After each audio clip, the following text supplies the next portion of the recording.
હજી ગત રોજ કાલાવડ રોડ પર કણકોટના પાટિયા પાસે બેફિકરાઈથી પસાર થયેલી સિટી બસે ચાલીને જતા રહેલા માતા પુત્રને અડફેટે લીધા હતા, જેમાં 7 વર્ષના બાળકનું તેની માતાની નજર સામે જ કમકમાટી ભર્યું મોત નીપજ્યું હતું। ત્યારે ફરી વખત એક સિટી બસનો કંડક્ટર નશામાં ધૂત થઈ દરવાજે ટીંગાયો હોવાનો આરોપ લગાવતો વિડીયો પણ સામે આવ્યો છે। રાજકોટની સિટી બસમાં બાબુ પરમાર નામનો કંડક્ટર માધાપરથી આજીડેમ ચોકડી તરફ જતી 85 નંબરની બસમાં ફરજ પર હતો। ત્યારે પેસેન્જર ટિકિટ માંગે તો મશીન બંધ છે કહી દેવાનું તેવું બોલતો હતો। એટલું જ નહીં, આરએમસી વાળાના મમરા ભરી દેવા છે, મારે વિમાન જોવું છે કહી ચાલુ બસે દરવાજે લટકાઈ દેખારા કરતો હોવાનું જોવા મળ્યું હતું। જોકે સિટી બસ સેવાનો ચાર્જ સંભાળી રહેલા સિટી એન્જિનિયર પરેશ અઢિયાએ આ અંગે જણાવાયું હતું કે તેની માનસિક બીમારી હોવાનું ધ્યાને આવતા સસ્પેન્ડ કરી દેવામાં આવ્યો છે। વાયરલ વિડીયોમાં દર્શાવ્યા પ્રમાણે માધાપર ચોકડીથી 85 નંબરની સિટી બસ આજીડેમ ચોકડી તરફ જતી હતી, જેમાં કંડક્ટર તરીકે નોકરી કરતો શખ્સ બાબુ પરમાર ચિક્કાર દારૂના નશામાં જોવા મળતો હતો। કંડક્ટર અન્ય શખ્સ સાથે વાતચીત કરતો હતો કે આગળ સાહેબનું ચેકિંગ છે, તું બેસી જા। એટલું જ નહીં, નશામાં ધૂત કંડક્ટર બફાટ કરતો હતો કે આરએમસી વાળાના મમરા ભરી દેવા છે કહી સાહેબ ગાળો ભાંડી હતી।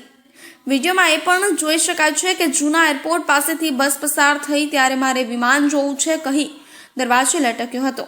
થોડા આગળ જતા કોઈ મુસાફર નથી, ચાલો આજીડેમ કહી બારીમાંથી ડોક્યું કરી દેકારો કર્યો હતો। ત્યારે દરવાજો બંધ થઈ જતા તેનું ચપ્પલ પણ ફસાઈ ગયું હતું। મુસાફરોના પૈસા ઓળવી જતા અંગે કહ્યું હતું કે જેટલા મુસાફરો હોય તેને બેસાડી દેવાના, પૈસા લઈ લેવાના અને ટિકિટ માંગે તો કહી દેવાનું કે મશીન બંધ છે। બાબુભાઈ વંજીભાઈ પરમાર છે, એમની પાસેથી એમને જવાબ મેળવીને આપ્યો છે। એમાં એમને માનસિક બીમારી હતી। 2.5 માસ પહેલાં એમનું રિક્રુટમેન્ટ થયું હતું અને એમને ડૉક્ટર પાસેથી રેગ્યુલર દવા લેતા હતા। એ દવાનો પુરવઠો ખૂટતા એમને બબડાટ અને એન્ઝાઇટી આપણે ફીલ થઈ, પેટમાં જે પેલું થાય એન્ઝાઇટી એવું એમને થતાં એમનો માનસિક કંટ્રોલ ગુમાવેલો હતો એમણે, અને એ ઝૂમતા હતા અને એવું એમણે લેખિતમાં આપેલું છે। અને આવા કિસ્સામાં અમે એજન્સીને તાકીદ કરેલી છે કે આપ જે રિક્રુટ કરો ત્યારે હવે પછી આ કિસ્સાને પણ ધ્યાને લઈ કોઈપણ કંડક્ટર કે ડ્રાઈવરની માનસિક સ્થિતિને પણ ધ્યાને લઈ અને આગળ વધવા સૂચના આપેલ છે। ખાસ કરીને ટ્રાફિક નિયમનની વાત આવે છે તો રાજકોટ પોલીસ એ બાબતમાં સતર્ક છે। આમ છતાં વધુ સુવ્યવસ્થિત આયોજન થાય એ પ્રમાણેનું ચોક્કસ એમને પણ પ્લાનિંગ કરવું જોઈએ।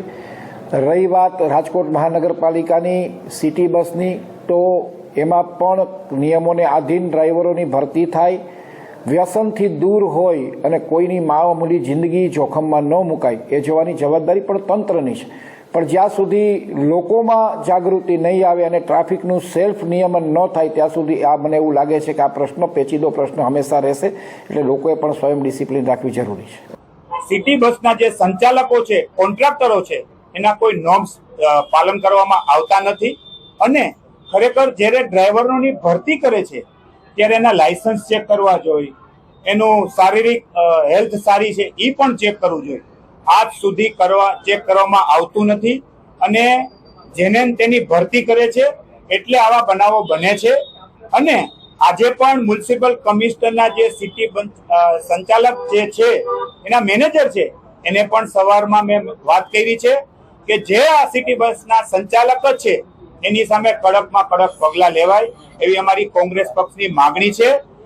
આ અંગે મનપાના સિટી એન્જિનિયર પરેશ અઢિયાએ જણાવ્યું હતું કે ખરેખર તેણે નશો કર્યો ન હતો, પરંતુ તે માનસિક બીમાર છે, જેના કારણે જ્યારે દવા ન લીધી હોય ત્યારે તે આવું કરતો હતો।